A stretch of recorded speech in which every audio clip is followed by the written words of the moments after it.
Perkenalkan, nama saya Sinta Zauharoh STMAP. Saya mengajar di STIA Bandung, Sekolah Tinggi Ilmu Administrasi Bandung, dengan NIDN 0421059303. Mata kuliah yang saya ampu yaitu yang pertama adalah Ajas Manajemen, yang kedua Ekonomi Publik, yang ketiga Teori Administrasi Publik, yang keempat Demografi dan Lingkungan Hidup, yang kelima Organisasi dan Manajemen, yang keenam adalah Birokrasi and Government, yang ketujuh Ekonomi Pembangunan, yang kedelapan Administrasi Publik. Sekilas tentang saya bergabung dan diangkat menjadi dosen pada tahun 2018 di STIA Bandung. Sejak 2018 bertugas sebagai dosen tetap pada Prodi Administrasi Publik. Outline yang saya lakukan yaitu yang pertama adanya dokumen pembelajaran, yang kedua deskripsi mata kuliah, yang ketiga materi pembelajaran, yang keempat sistem pembelajaran, yang kelima metode pembelajaran, yang keenam interaksi antara dosen dan mahasiswa, yang ketujuh sistem penilaian, yang kedelapan adalah micro teaching.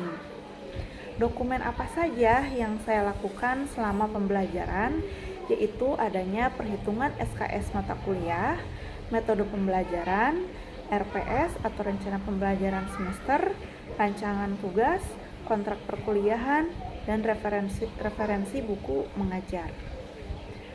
Sekilas mengenai mata kuliah yang saya ampu adalah saat ini Ajas Manajemen.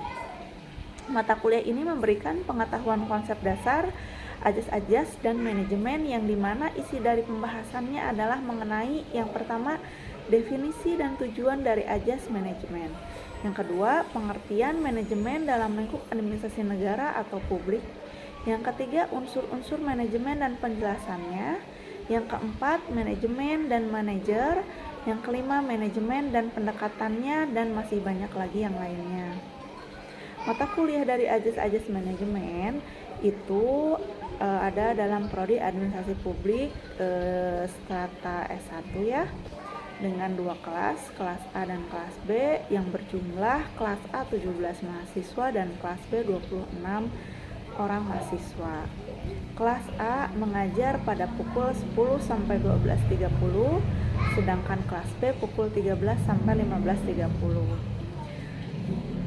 Sistem pembelajaran yang saya lakukan itu bisa dilakukan dengan cara menggunakan laptop, handphone, ataupun internet. Lalu pembelajarannya juga bisa melakukan dengan Google Classroom atau online, deskripsi mata kuliah dengan rencana pembelajaran semester, kontrak kuliah, penyampaian materi, tugas, kuis, kehadiran mahasiswa, ujian, dan hasil ujian. Aplikasi pengganti tatap muka bisa menggunakan dengan Zoom atau Google Meet. Aplikasi komunikasi atau grup WhatsApp dan Google Classroom atau GCR. Metode pembelajaran dengan metode ceramah pembelajaran kolaboratif, diskusi, dan juga tanya jawab. Kuliah tatap muka via Gmeet atau Zoom itu sekitar 100 menit dengan diskusi 60 menit dan tugas 60 menit. Interaksi dalam hal penyampaian materi dan diskusi menggunakan Google Meet dan Zoom meeting yang dapat diakses di handphone atau laptop serta menggunakan jaringan internet. Diskusi tambahan jika diperlukan dapat memanfaatkan fasilitas GCR, Google Classroom, ataupun diskusi di grup WhatsApp atau WA yang dibuat khusus per kelas. Tugas dapat dikerjakan selama jam mata kuliah ataupun dikerjakan di luar jam mata kuliah tergantung pada tugas yang diberikan. Akan dilakukan kuis untuk membantu mahasiswa dalam mereview materi. Kuis dapat dilakukan menggunakan media kuis Google Form atau di GCR. Sistem penilaian yang saya lakukan yaitu dengan kehadiran 10%, tugas 20%, UTS 30%, dan UAS ujian akhir semester 40%. Lalu untuk micro teaching yang saya lakukan juga dengan menggunakan rencana pembayaran semester, rancangan tugas, kontrak perkuliahan, dan juga referensi dari buku. Adalah buku bahan ajar yang saya pakai, salah satunya adalah contoh buku dari manajemen diklat dengan pengarangnya yaitu Dr. Andes Daryanto dan DRS Bintoro ST MT ya. Dan juga saya akan memberikan salah satu PPT dari Ajas Manajemen ya, dengan pokok bahasan. Yang pertama adalah definisi manajemen, pengertian dasar ilmu manajemen, unsur-unsur manajemen, manajemen dan manajer, perkembangan pemikiran manajemen. Asas-asas manajemen itu apa? Asas-asas itu apa? Dan manajemen itu apa? Ya, kita akan lanjut ke dalam topik bahasan pengertian dari manajemen. Manajemen dalam bahasa Inggris dikenal dengan manage, yaitu adalah mengurus, mengatur, melaksanakan, mengelola. Itu menurut John M. Eccles dan Hasan Sadili, cara mengelola suatu perusahaan besar. Di mana perbedaan dari definisi manajemen adalah manajemen mengalami banyak perkembangan dari masa ke masa sesuai dari kebutuhan organisasi. Istilah manajemen yang dikemukakan para ahli beragam ya. Dan definisi dari manajemen oleh para ahli juga tidak ada yang dijadikan patokan dalam pelaksanaan manajerial. Apa itu manajemen? Manajemen merupakan disiplin ilmu atau sains yang bertugas mencari kebenaran dalam predikat dimensi, teoritis, dan metodologi yang harus diuji dan dibuktikan berdasarkan fakta atau data secara objektif dengan kebenarannya. Artinya, ilmu merupakan suatu kumpulan pengetahuan yang telah diorganisasikan secara sistematis dan telah diuji kebenarannya. Ada juga manajemen menurut beberapa ahli, ada menurut Hikmat, Melayu SP Sibuan, dan yang lainnya. Menurut Hikmat, manajemen adalah ilmu dan seni mengatur proses pemanfaatan sumber daya manusia secara efektif yang didukung oleh sumber-sumber lainnya dalam suatu organisasi untuk mencapai tujuan tertentu. Sedangkan menurut Melayu SP Hasibuan, manajemen adalah ilmu dan seni mengatur proses pemanfaatan sumber daya manusia dan sumber-sumber lainnya secara efektif dan efisien untuk mencapai suatu tujuan tertentu. Adapun definisi manajemen yang harus dapat menjawab dengan 5W1H yaitu adalah what, yaitu artinya apa yang diatur, when, kapan diatur, who, siapa yang mengatur, dan why, mengapa harus diatur, dan where, di mana harus diatur, how, bagaimana mengaturnya. Tujuan manajemen menurut Melayu SP Hasibuan mengemukakan tujuan manajemen dari berbagai sudut pandang, yaitu menurut tipenya, menurut prioritasnya, menurut jangka waktunya, menurut sifat dan tujuannya, dan menurut tingkatannya. Tujuan manajemen menurut tipenya ada profit subjektif bertujuan untuk mendapatkan laba bagi pemiliknya, ada servis objektif bertujuan memberikan pelayanan yang baik bagi konsumen yang mempertinggi nilai barang dan jasa yang ditawarkan pada konsumen, dan sosial objektif bertujuan meningkatkan nilai guna yang diciptakan perusahaan untuk kesejahteraan bagi perusahaannya. Lalu tujuan manajemen menurut prioritasnya yaitu ada tujuan primer, sekunder, individual, dan sosial. Ada tiga menurut jangka waktunya. Tujuan dari manajemen menurut jangka waktunya ada jangka panjang, jangka menengah, dan jangka pendek.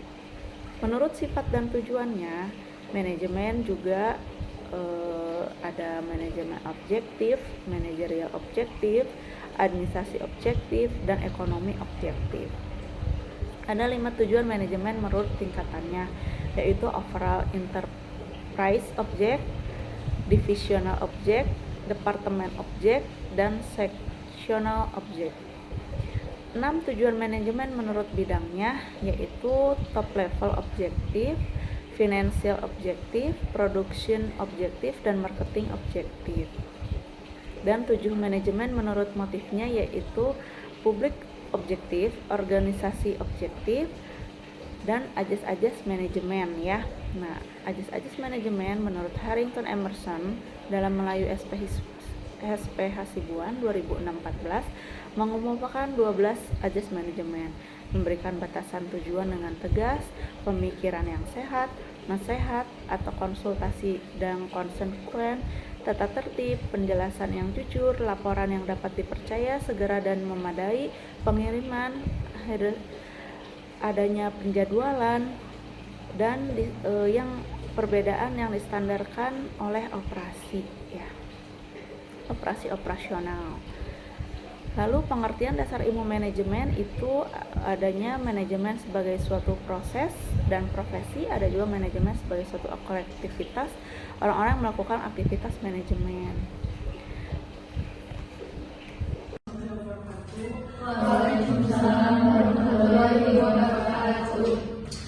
Ya, saat ini yang akan kita bahas di sini adalah mengenai manajemen sumber daya manusia ya, yang dimana sudah kita ketahui bahwa manajemen itu adalah suatu kondisi di mana berasal dari kata Eropa atau Eropa ya, yaitu adalah manage. Manage itu artinya apa?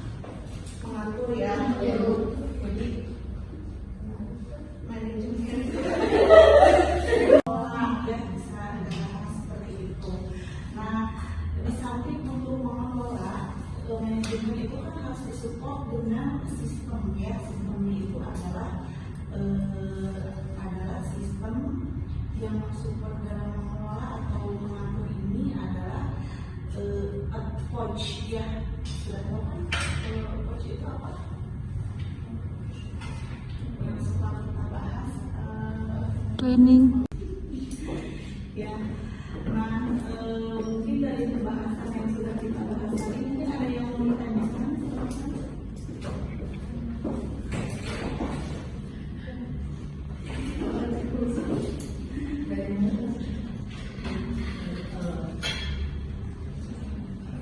Kalau tidak ada, kita cukupkan saja mungkinnya untuk sesi untuk yang akan bertanya. Silakan untuk bertanya. Apa di sini? Oh, di sini. Silakan mau bertanya.